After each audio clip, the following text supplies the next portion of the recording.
No news only views. दोस्तों, देश में बहुत कुछ हो रहा है। यूनियन और तमाम संगठन जो है वो श्रमिक कानूनों को लेकर भी अपने विरोध दर्ज कर रहे हैं। हमारे साथ हैं रोमेश मिश्रा जी, जो कि west central railway employees union Jabalpur मंडल के मंडल सचिव हैं। हम आपका स्वागत करते हैं रोमेश धन्यवाद। भाई। सबसे बड़ा मुद्दा आता है कि श्रम कानूनों को लेके आखिर सरकार इतनी अपने आप में कटिबद्ध क्यों हो चुकी है कि उनको लागू ही करना है। सबसे पहले तो मैं आपका बहुत-बहुत धन्यवाद करूँगा कि आप समय-समय पे रेल कर्मचारी और कर्मचारी जगत की आवाज़ को अपने चैनल के माध्यम से उठाते रहते हैं। जैसा कि आपने जो प्रश्न किया उसका जवाब ये है कि सरकार कभी भी ऐसे संगठनों को बर्दाश्त नहीं करती जो उसके खिलाफ बात करते हैं। हम लगातार सरकार के खिलाफ बात करते हैं, मज़दूरों के हित में बात करते हैं और पिछले कई सालों से जब से 2014 से सरकार बनी है, पूंजीपतियों की सरकार है, ऐसा सबको पता है। लगातार ये मज़दूरों के हितों में कटौती करती जा रही है, उनके अधिकारों को काटती जा रही है और कहीं न कहीं वो जो मजबूत यूनियनें हमारे रेलवे में या अन्य उद्योगों में काम कर रही हैं, उनकी नज़र में ये सब यूनियनें हैं कि ये लगातार विरोधी क्यों करते हैं हमारा, कभी हमारे हित की बात क्यों नहीं करते। हम हमेशा मज़दूर हित की बात करते हैं, जैसा कि हमने आपको पूर्व में भी बताया था कि स्वतंत्र, स्वावलंबी और प्रजातांत्रिक संगठन हमारे हैं, जो मज़दूरों द्वारा चुने जाते हैं। तो ऐसे संगठनों का सरकार लगातार विरोध करती है और ये जो लेबर कोड आपके बीच में 4 आए हैं, ये उसी का परिणाम है। जो पहले हमारे अधिकार थे, जो 40 श्रम कानून थे, उनको कम करके 4 पे ले आए हैं और हायर एंड फायर की नीति जो कंपनी और या फिर उद्योगपतियों के हित में है, उस कंपनी उन नीति को लागू करने के लिए सब प्रयासरत हैं। रोमेश जी, आपने बहुत अच्छी बात कही कि जो लोकतंत्रात्मक तरीके से जो संगठन काम करते हैं उनका ये विरोध कर रहे हैं। वैसे भी देखा जाए तो सदन की कार्रवाई में भी ये चीज समझ में भी आती है कि लोकतंत्रात्मक प्रक्रिया जो कहीं ना कहीं प्रभावित हो रही है, और मुद्दे आम जनता भी जानती है, मजदूर भी जानते हैं। अभी जिस तरीके से 12 तारीख को जी, एक बड़ा आंदोलन होने जा रहा है, जी। एक स्ट्राइक करने की घोषणा भी की गई है, तो उसमें जो मुद्दे हैं वो महत्वपूर्ण मुद्दे क्या क्या हैं? अ, जैसा कि आपको पता है, मैं आपके चैनल के माध्यम से बताना चाहता हूँ हमारे व्यूअर्स को भी कि कल 12 फरवरी को संपूर्ण भारत में सभी सेंट्रल ट्रेड यूनियन एक दिवसीय हड़ताल कर रही हैं और इसमें हमारे हिंद मजदूर सभा, इंटक, सीटू, एआईटीसीयू जितने भी संगठन मजदूर हित में काम करते हैं वो सभी भाग ले रहे हैं और काफ़ी बड़े स्तर पे ये हड़ताल होने वाली है कल। इसका मुख्य जो हमारी मांगे हैं वो ये है कि पहले तो सबसे पहले 4 लेबर कोड जो उन्होंने लागू किए हैं ये, इसके बाद दूसरा लगातार जो सर्विस क्लास के लोग हैं या पेंशनर हैं उनकी अनदेखी की जा रही है, उनके अधिकारों में कटौती की जा रही है ये, और तीसरा अभी आपने देखा होगा एक अमेरिका से डील हुई है।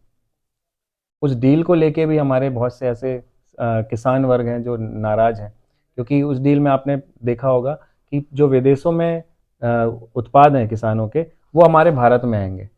इस वजह से जो भारतीय बाजार है वो जो विदेशी उत्पाद है उनसे भर जाएंगे, तो हमारे किसान कहाँ जाएंगे।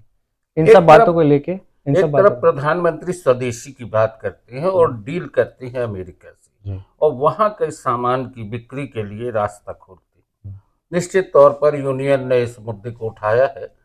एक किसानों की बात आती है, किसानों के मुद्दों पर जब लगातार बात हो रही है तो अभी बहुत सारी चीज़ें इसमें भी आती हैं कि किसानों को मिलने वाली जो सुविधाएं हैं उनमें भी कुछ कटौती हुई है। जी, बिल्कुल। लगातार किसानों ने जो आंदोलन किए थे, अभी तक उनकी मांगों को पूरा नहीं किया गया। भले ही वो जो किसान बिल था, जो ज़बरदस्ती थोपा जा रहा था उन पे, उसको वापस करने की बात की थी, लेकिन अभी तक किसानों को जो उनकी मुख्य मांगी थी, उनको दूर नहीं किया गया और उनकी मांगों को माना नहीं गया। इसलिए लगातार किसान बात भी कर रहे थे, लेकिन अब ये कल जो किसानों ने अपना समर्थन दिया है और इस आंदोलन में भाग लेने की बात की है, उसमें इस स्टेट डीड का बहुत बड़ा हाथ है। इस स्टेट डीड की वजह से हमारे किसान नाराज़ हैं, निश्चित रूप से उनका और भी ज़्यादा नुकसान होने वाला है। रमेश भाई, ओल्ड पेंशन स्कीम का भी मुद्दा है क्या इसमें? जी, इसमें हमारे फेडरेशनों ने, हमारे जो सेंट्रल ट्रेड यूनियन है हिंद मजदूर सभा, उसने स्पष्ट रूप से कहा है कि जब कर्मचारियों ने यूपीएस को नकार दिया, एनपीएस को नकार दिया, तो हम ओपीएस के लिए बात क्यों नहीं कर रहे हैं, हम कर्मचारी को ओपीएस क्यों नहीं दे रहे हैं। और निश्चित रूप से हम लोग लगातार कई सालों से संघर्ष कर रहे हैं जो थोड़े बहुत सुधार हुए थे उनको लेके हम लोग आगे बढ़ रहे थे, लेकिन अब मुकम्मल संघर्ष हमारे फेडरेशनों ने करने की बात की है। और निश्चित रूप से ये मांग भी उसमें है, उस चार्टर ऑफ डिमांड में, कि सारी जितनी भी पेंशन योजना है उनको एक साइड करते हुए हमें ओल्ड पेंशन स्कीम दी जाए। इसकी मांग पुरजोर तरीके से उठाने की बात की गई है। ये सभी संगठन पूरे देश में कल एक दिवसीय हड़ताल करेंगे। जी, पूरे संगठन हड़ताल करेंगे और रेलवे आवश्यक सेवाओं में आता है, इसलिए हम इस हड़ताल को नैतिक समर्थन अपना देते हैं और जो भी हमारा काम होगा हम बिल्कुल वो करेंगे। दोस्तों, संघर्ष के रास्ते खुलते चले जा रहे हैं और निर्णायक लड़ाई लड़ने के लिए यूनियन जो है वो तैयार हो गई है और सरकार जो है यूनियन की बातों को बीते कई वर्षों से ना तो सुन रही है, ना उस पर अमल ला रही है, ना उसके लिए कोई बैठकें कर रही है। यूनियन की भूमिकाओं को आप बताएं कि यूनियन से अभी तक सरकार की कोई चर्चाएं हुई हैं क्या? यूनियन से जो भी चर्चा चर्चा सरकार ने की है वो बिना ही किसी नतीजे के ख़त्म हुई है। सरकार हमेशा जब भी कभी यूनियन प्रतिनिधि बात करने जाते हैं तो कोई ना कोई कमेटी बना के उस मीटिंग का जो निष्कर्ष होता है उसको निष्फल निकलती है वो मीटिंग है। और वो कमेटियाँ सालों तक काम करती हैं, लेकिन निष्कर्ष अब देखिए आप 8th पे कमीशन की जैसे कमेटी बनी, हम लगातार आंदोलन कर रहे हैं, बात कर रहे हैं कि पेट पे कमीशन में जल्दी होनी चाहिए। अभी हम लोगों ने एक बहुत बड़ा आंदोलन किया था 2 फरवरी को, पूरे भारत में वो आंदोलन हुआ था। राष्ट्रीय मांग दिवस हमने मनाया था। ये सब उसी कड़ी में किया जा रहा है कि जो सरकार हीलावाली कर रही है हमारी मांगों को मानने में, उसे ना करे, जल्द से जल्द हमारा पे कमीशन बहाल करे, जो हमारी अन्य मांगे हैं उनको पूरा करे, अन्यथा हम आंदोलन के पथ पे जाने को मजबूर हो जाएंगे। दोस्तों, सुरक्षा संस्थान से लेके रेलवे से लेके तमाम संगठन जो हैं वो 12 तारीख को एक दिवसीय हड़ताल करने के लिए मजबूर है और ये राष्ट्रव्यापी हड़ताल है। निश्चित तौर पर सरकार को सोचना पड़ेगा कि उनकी नीतियों से श्रमिक या खासकर कामगार क्यों नाराज है। तो रोमेश भाई, एक और अंतिम बात हम जानना चाहेंगे, जिस तरीके से रेलवे में आउटसोर्स कर्मचारियों के मुद्दे की भी जी बात एक बार आई थी, जी तो आपको क्या लगता है ये मुद्दा भी इसमें स्ट्राइक में शामिल है? जी, बिल्कुल।